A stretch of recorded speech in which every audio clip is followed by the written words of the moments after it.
বাংলাদেশ আঞ্জুমানে তালামিজে ইসলামিয়া মুন্সিরগাঁও আঞ্চলিক শাখার উদ্যোগে আয়োজিত পবিত্র ঈদে মিলাদুন্নবী সাল্লাল্লাহু আলাইহি ওয়াসাল্লাম উদযাপন ও শামসুল উলামা আল্লামা ফুলতুলি সাহেব কিবলা রহমতুল্লাহি আলাইহি এবং মুন্সিরগাঁও গ্রামের মুর্দেগানের ইসালে সওয়াব উপলক্ষে আজকের এই আজিম ও শান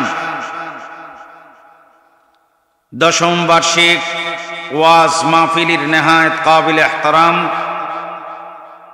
সদর মুহতারাম সাহেবে সদর বারাকাল্লাহু তাআলা ফি হায়াতিহি ওয়া সিহহাতিহি, সবাই পড়ে আমিন। কিছু কিছু ভাই স্লোগান তুলেন, এখন রাষ্ট্র সংস্কার করবেন, রাষ্ট্র সংস্কার করবেন। ইসলামী আইনে রাষ্ট্রীয় ব্যবস্থাপনা থাকলে রাষ্ট্রের শান্তি আছে না নাই? আছে। ইমানদার মুমিন মুসলমান বিশ্বাস করে ইসলামী আইনে রাষ্ট্র পরিচালনা হলে এই রাষ্ট্রকে আদর্শ রাষ্ট্র বলা হবে, ঠিক কিনা? তাহলে সংস্কারের প্রয়োজন। যেখানে একটু জং ময়লা মরিচা ধরছে ওইগুলো একটু গোসা মাজা করার দরকার আছে, আছে না নাই? গোসা মাজা করলে আবার ঠিক হয়ে যাবে, ঠিক কিনা? আমি এখানে বলি ভাই, এটা তো সবাই চাই। আপনি আপনারা চান কি চান না? আওয়াজ করে বলেন, চান কি চান না? একজন মুমিনের অন্তরে যারা পরিমাণ ঈমান থাকলে ওই মানুষটা এটা চাইবে, ওই মানুষটাও এটা চাইবে সমাজ সুন্দর হোক, রাষ্ট্র সুন্দর হোক, ঠিক কিনা? তো সমাজ রাষ্ট্র সংস্কার বা রাষ্ট্র আদর্শ রাষ্ট্র বানানোর যে ইক্তেদা পরিকল্পনা বা যে রোডম্যাপ তৈরি করা হয়েছে, এখানে কিছু কাজ করা দরকার। আগে এই রাষ্ট্র সংস্কারের আগে আমাদের সকলের ব্যক্তি সংস্কারের দরকার আছে না নাই? ব্যক্তি জীবনে অসঙ্গতিপূর্ণ কর্মগুলির বিশুদ্ধতার প্রয়োজন আছে না নাই? পরিবর্তন দরকার কিনা? আগে নিজের মধ্যে সেই অগুছালো যতগুলি আছে বিষয়, সেগুলিকে দূর করে নিজেকে শুদ্ধ করার দরকার আছে না নাই? যখন ব্যক্তিতে বিশুদ্ধতা চলে আসবে, মানুষে মানুষে আমার মধ্যে বিশুদ্ধতা আসবে, আপনার মধ্যে বিশুদ্ধতা আসবে। যখন আমাদের মধ্যে বিশুদ্ধতা চলে আসবে, তখন আমাদের সমাজটা বিশুদ্ধতায় ভরপুর হয়ে যাবে।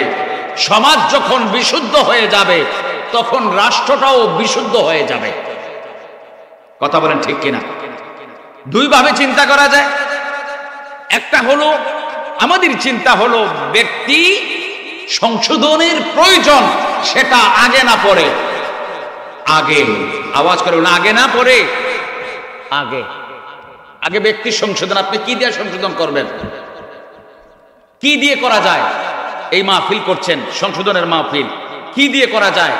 তাবলীগ দাওয়াত দিয়ে আপনি সংশোধনের কাজ করবেন। সংশোধনের কাজ চলছে, কি দিয়ে সংশোধন করবেন? ইসলামী সংগঠন প্রতিষ্ঠা করে কর্মীদের মেহনতের মাধ্যমে ব্যক্তি সংশোধনের কাজ করা হবে। কি দিয়ে সংশোধন করবেন? চূড়ান্ত হচ্ছে যদি আপনি মনে করেন যে আমি পারবো, আইন প্রণয়ন করে আইন চাপাইয়া দিয়া আমি নিজে পারবো, এরকম শক্তি অর্জন হয়েছে, যদি মনে করেন এরকম শক্তি, চূড়ান্ত শক্তি অর্জন হয়েছে, তাইলে আপনি আইন তৈরি করে আইনের মাধ্যমে সংশোধন করবেন। আমার মনে হয় বাংলাদেশে এটা এখনো হয় নাই। কেন কেন হয় নাই? এত দুর্বল কেন আমি কেন হতে পারি না ওই যে কি শুভাকাঙ্ক্ষী? আমি কেন হতে পারি না বালাই চানেওয়ালা? আমি বালাই চানেওয়ালা, কিন্তু মনে এই জন্যই বলছি ভাই, আমাদের সামাজিক, আমাদের পারিবারিক যে অবস্থা, 5 ভাই এখনো মুসলমান মা বাবার সন্তান, 5 ভাই এখনো একমতে আসতে পারি নাই।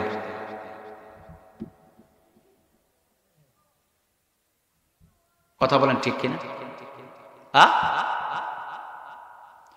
এক মায়ের পেট থাইকা জমিনে আইছি, আল্লাহ পাক পাঠাইছে আখরাজাকুম মিন বুতুনি উম্মাহাতিকুম। আল্লাহ পাক এক মায়ের পেট থেকে জমিনে পাঠাইছে, এক বাবার ঔরসজাত সন্তান, ধর্ম পরিচয় এক, ধর্ম পরিচয় নবীর পরিচয় এক, এক নবীর উম্মত, এক আল্লাহর বান্দা, এক ধর্মের অনুসারী, এক কোরআনের অনুসারী। কথা কোন ঠিক কিনা? কোরআন এক, আল্লাহ এক, ধর্ম এক, নবী এক, মা এক, বাবা এক, তারপরেও পাঁচ ভাই। আল্লাহর আইনের উপরে যে কোনো একটি বিষয়ে ঐক্যমত পোষণ করতে পারে না, এটাই হচ্ছে আমাদের দুর্বলতা। এই দুর্বলতার কারণে আপনি আইন প্রণয়ন করে পরে যে ছাপাইয়া দিয়া আপনি যে এটাকে বাস্তবায়ন করবে, সম্ভব হবে না, এটা সম্ভব হবে না। সূত্র এটাই বলে। এজন্য আগে ব্যক্তি সংশোধনের দরকার আছে না নাই? পারিবারিক সংশোধনের দরকার আছে না নাই? স্বামী স্ত্রীর মধ্যে মিল মহব্বতের দরকার আছে না নাই? স্বামী স্ত্রীর মধ্যে একতা না থাকলে কি আইন দিয়া কিছু করা যাইব? আইনের ফাঁকে তো তালাক নিয়ে নিব কোর্ট থেকে। কথা বুঝতে পারছেন? আইনের ফাঁকে, আইনের ফাঁক আছে না, ফুকর আছে না? এই আইনের ফাঁক ফুকরে কোর্ট থেকে মহিলা যাইয়া তালাকনামা দিয়ে দিবে। যদি স্বামী স্ত্রীতে মিল না থাকে, পরিবারে ভাই ভাই যদি মিল না থাকে, সন্তান বাবা মার মধ্যে যদি মিল না থাকে, আপনি কি চাপাইয়া দিয়া কি প্রতিষ্ঠা করেন? পারবেন? সম্ভব হবে বলেন বাবা? সম্ভব না। অথচ আমাদের দিন এক, ধর্ম এক, আমাদের নবী এক, আল্লাহ এক, জীবন বিধান এক। কথা বলেন ঠিক কিনা? আমাদের সংশোধন হওয়ার দরকার আছে নি? হ্যাঁ, এই দরকারের কথা আমি বলি নাই, এই দরকারের কথা বলেছেন আমার মালিক। قال الله تعالى قوا أنفسكم وأهليكم نارا। আল্লাহ পাক রব্বুল আলামিন বলেন, এরে আমার গোলামেরা, আমি দেখতে পাচ্ছি আমার হুকুমের খেলাফ কর্মগুলি তোমরা করে যাচ্ছ। আমি দেখতে পাচ্ছি আমার আইনের বাইরে তোমরা তোমাদের জীবনটাকে বরণ করে আছো, পরিচালনা করছো। আমি দেখতে পাচ্ছি তোমরা তোমাদের নিজের মতে তোমাদের দিন রাত কাটাচ্ছ। তোমরা তোমাদের বানানো নীতি আর আদর্শ দিয়ে তোমাদের সমাজ ব্যবস্থাকে গড়ে নিচ্ছ। কে বলেন? এগুলি তোমাদেরকে জাহান্নামের আগুন থেকে রেহাই দিতে পারবে না। এগুলি তোমাদেরকে জাহান্নামের কঠিন শাস্তি থেকে মুক্তি দিতে পারবে না। আল্লাহ পাক বলেন, গোলাম, এটা আমি দেখতে পাচ্ছি তোমরা দুনিয়াকে প্রাধান্য দিয়ে যাচ্ছ। বাল তুসিরুনাল হায়াতাদ দুনিয়া। এরে গোলাম, আমি চাই তোমরা ওই পথ থেকে ফিরে এসো, তোমরা সংশোধন হয়ে যাও, তোমরা ঠিক হয়ে যাও, জাহান্নামের আগুন থেকে নিজেদেরকে বাঁচাও। সুবহানাল্লাহ বলেন। আমাদের এই জীবন চলার ধরন দুনিয়ার কোনো মানুষ যদি বুঝতে না পারে, আমাদের জীবন চলার ধরন, জীবন চলার নীতি, জীবন পরিচালনার নীতি কেউ যদি ধরতে না পারে, ধরতে পারেন কে? আমার দিলের নিয়ত, আমার দিলের ইক্তিদা, আমার দিলের মতলব, আমার দিলের মতলব, ইক্তিদা, নিয়ত, দুই তিনটা শব্দ বললাম। এই শব্দগুলি, এই লফজগুলি দুনিয়ার কোনো মানুষ যদি বুঝতে না পারে আমার দিলের মধ্যে কি উদ্দেশ্য রয়েছে, কি মাকাসিদ রয়েছে, আমার নিয়তের মধ্যে কি রয়েছে, আমার ইক্তেদার মধ্যে কি রয়েছে, দুনিয়ার কোনো মানুষ যদি ধরতে না পারে, একজন পারেন, তিনি কে? আওয়াজ করে বলুন, তিনি কে? আমার জীবনের কর্মগুলি আমি আমার জীবনে আল্লাহর হুকুমের খেলাফ হারাম কর্মের মধ্যে মুবতালা রয়েছি। দুনিয়ার কোনো মানুষ এই কর্মটা দেখতে পাচ্ছে না, দুনিয়ার কোনো মানুষ দেখতে পাচ্ছে না। মানুষকে আমি ফাঁকি দিতে পেরেছি, মানুষের চোখের আড়াল হতে পেরেছি, কিন্তু একজনের চোখের আড়াল হতে পারি নাই, একজনের সিসি ক্যামেরার আড়াল হতে পারে নাই। তিনি কে? তিনি দেখতে পারেন, আমাদের অবস্থা বুঝেন। তিনি কে? আমার ভাইয়েরা, এজন্য তিনি আমাদেরকে মুক্তির পথ নির্দেশনার মাধ্যমে জানিয়ে দেন। সংশোধনের জন্য বারবার আদেশ করেন, সংশোধনের জন্য বারবার আমাদেরকে নির্দেশনা দেন। কে দেন? কেন? প্রশ্ন হইল, আমি তো উল্টাপাল্টা চলি, তিনি আবার সংশোধনের জন্য বারবার এই ওসিয়ত, এই নসিহত, এই ওয়াজ, এই বয়ান, এই কালাম। কোরআনের এগুলি তো ওসিয়ত, নসিহত, ওয়াজ, বয়ান, কালাম। কথা বুঝতে পারছেন তো আপনারা? কোরআনে যেগুলি আল্লাহর কালাম, এগুলি ওয়াজ, ওসিয়ত, নসিহত, বয়ান, হুকুম, এগুলি। ঠিক কিনা? আমি আমার মতো করে চলি, কি হইল আল্লাহ? তিনি কেন আমার এগুলি পছন্দ করেন না?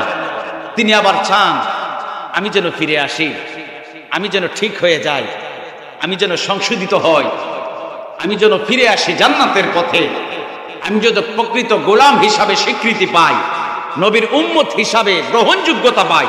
এই জন্য তিনি এগুলি করেন। কারণ তিনি আমাদেরকে সৃষ্টি করেছেন আশরাফুল মাখলুকাত হিসাবে, আশরাফুল মাখলুকাত হিসাবে, এবং সৃষ্টির মধ্যে শ্রেষ্ঠতম মর্যাদা আমাদেরকে দিয়েছেন। শ্রেষ্ঠত্বের মর্যাদা 18,000 মাখলুকাতের মধ্যে আমাদেরকে দিয়েছেন। সৃষ্টির সময়ে ইবলিস মালউন মারদুদ আল্লাহর সাথে যুক্তি তর্ক, কুমতলব নিয়ে যুক্তি তর্ক শুরু করেছিল। আল্লাহ পাক রব্বুল আলামিন আদম আলাইহিস সালাতু ওয়াস সালামকে तमाम সৃষ্টিকুলের নামগুলি শিখিয়ে দিলেন। এর নাম শিখিয়ে দিলেন, পরিচয় করাইয়া দিলেন। আর মুআল্লিমুল মালাইকার উপরে শ্রেষ্ঠত্ব প্রমাণ করলেন। আওয়াজ করে বলুন সুবহানাল্লাহ।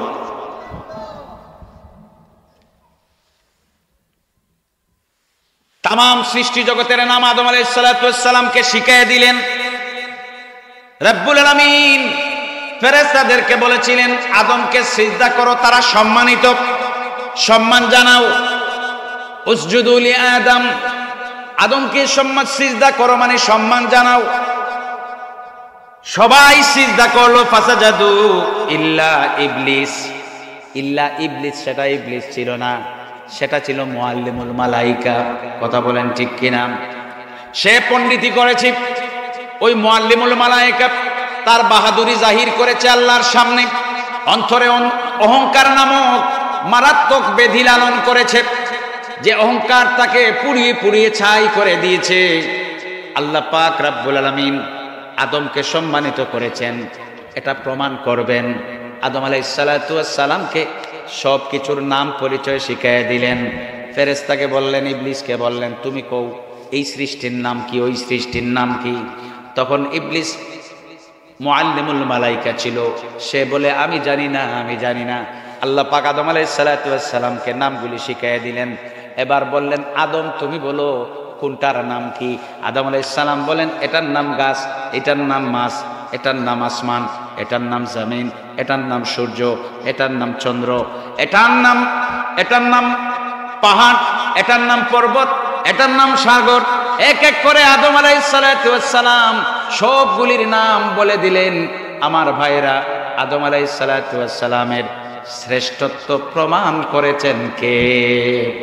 মূলত শ্রেষ্ঠত্ব প্রমাণ করেছেন কে? শ্রেষ্ঠ বানিয়েছেন। শ্রেষ্ঠত্বের যত গুণাবলী প্রয়োজন আদম আলাইহিস সালাতু ওয়াস সালামকে দান করেছেন কে? বানাইছেন মায়া কইরা, সুরতটা বানাইছেন মালিক মৌলা নিজের কুদরতি হাতে। সুবহানাল্লাহ বলেন। এই মায়ার সৃষ্টি, সর্বশ্রেষ্ঠ সৃষ্টি মানুষ, জাহান্নামের লাকড়ি হয়ে যাক, এই মানুষটা জাহান্নামের ইন্ধন হয়ে যাক, জাহান্নামের জ্বালানি হয়ে যাক, আল্লাহ পাক কখনো চান না।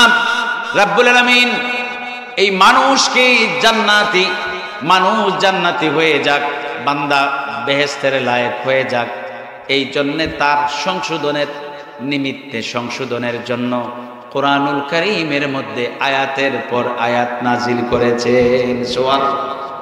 যে তুমি ওইটা করো না, তুমি ওইটা করো, তুমি ওই পথে যাইও না, তুমি এই পথে যাও, তুমি জবান দিয়ে এই কথা বলো না, ওই কথা বলো, তুমি ব্যবসার ক্ষেত্রে এইটা করো না, ওইটা করো, এই সবগুলি বলে দিয়েছেন কে? আওয়াজ করে বলুন কে? কেন? প্রশ্ন হলো কেন?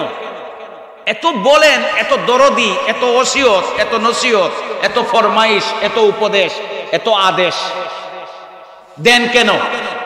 মওলা চান এই গোলামটা জান্নাতের লায়ক হয়ে যাক। সুবহানাল্লাহ। বান্দাটা ঠিক হয়ে যাক। এই জন্যই রাব্বুল আলামিন বলেন, কু আনফুসাকুম ওয়া আহলিকুম নারাম, তোমরা নিজেদেরকে বাঁচাও, তোমাদের পরিবারকে, পরিবার বর্গকে আগুন থেকে বাঁচাও। এখানে বাঁচাও অর্থ নেবেন না, আরেকটা অর্থ নেই যে তোমরা নিজেরা ঠিক হও, না না, এখানে বাঁচাও অর্থ আমরা একটু সময়ের জন্য রাখলাম, আমরা মজাজি আর একটা অর্থ নেই। অর্থ হলো ঠিক হও। আল্লাহ পাক কি বলেন? তোমরা ঠিক হও। আচ্ছা, আমি যখন ঠিক হয়ে যাব, আমার পরিবার ঠিক হয়ে যাবে, আমি স্বামী ঠিক হয়ে যাব, আমার স্ত্রী ঠিক হয়ে যাবে, আমার সন্তানটা ঠিক হয়ে যাবে, আমার পরিবারের ভাই বোনেরা যখন ঠিক হয়ে যাবে, আহাল বলতে যা বুঝায়, সবাই যখন ঠিক হয়ে যাবে, তারা কি আগুনে মুখ পুড়বে না বাঁচবে? কথা বল না। এখানে আল্লাহ পাক বলেছেন তোমরা ঠিক হয়ে যাও, তোমরা নিজেদেরকে ঠিক করো। এ বেলাল, তুই ঠিক হ, তোর বউরে ঠিক কর, তোর ছেলে সন্তানকে ঠিক কর, তোর ভাই ব্রাদারকে ঠিক কর, তোর বন্ধু বান্ধবকে ঠিক কর, তোর প্রতিবেশীকে তুই ঠিক কর। আল্লাহু আকবার বলেন। এটা আল্লাহর অর্ডার। প্রথমে ঠিক হওয়া, তারপরে ঠিকঠাকের ওয়াজ করা। কথা বুঝেন নাই? যখন সব নিজে ঠিক হব, পরিবার ঠিক হবে, সমাজ ঠিক হবে, রাষ্ট্র তখন ঠিক হয়ে যাবে অটোমেটিক। এটা ওই চুইস সিস্টেম, চেঞ্জ সিস্টেম। কথা কন। আল্লাহ পাক বলেন কু আনফুসাকুম, কু আনফুসাকুম, তোমরা নিজেরা ঠিক হও, নিজেরা বাঁচো। নিজেরা কি করো? বাঁচো। ওয়া আহলিকুম, তোমাদের পরিবারকে বাঁচাও। কোথা থেকে? মিনান নার, মিন আযাবি জাহান্নাম, মিন আযাবি জাহান্নাম, আগুন থেকে বাঁচাও। মানে তোমরা যখন ঠিক হয়ে যাবে, তখন আগুন থেকে বেঁচে যাবে। সুবহানাল্লাহ। আমরা ব্যক্তিগতভাবে যখন ঠিক হব, তখন আমাদের প্রয়োজন পড়বে যে পরিবারকে ঠিক করা। পরিবারের সন্তানকে উপদেশ দেবেন বাবা, স্ত্রীকে উপদেশ দেবেন স্বামী। কথা বলেন ঠিক কিনা? ছোট ভাইকে উপদেশ দিবেন বড় ভাই, ছোট ভাই, বড় ভাই, বোন, স্ত্রী, স্বামী, সন্তান এবং মা বাবা, এগুলি নিয়ে হয় একটা পরিবার। এগুলি নিয়ে কি হয়? একটি পরিবার। পরিবারের মধ্যে আমাদের বেজাল আছে না নাই? আছে না নাই? মূল বেজাল কি জানেন? আগে বেজাল ছিল সন্তানটা উল্টাপাল্টা করে। একটা কথা কই, দেখবেন, আগে বেজাল ছিল কি, বাচ্চারা একটু উল্টাপাল্টা করে, তখন মা বাবা কইতো কি, আমারে অনেক পুরাইতেছে, জ্বালাইতেছে। ঠিক কিনা? কত হুজুর রাখলাম, কত ফু দে আইলাম, কাজ হয় না, কাম হয় না। ঠিক কিনা? এখন সন্তানরা সন্তানদের বেজালের চাইতে স্বামী স্ত্রীর বেজাল বেশি। আসছেন ইনশাআল্লাহ।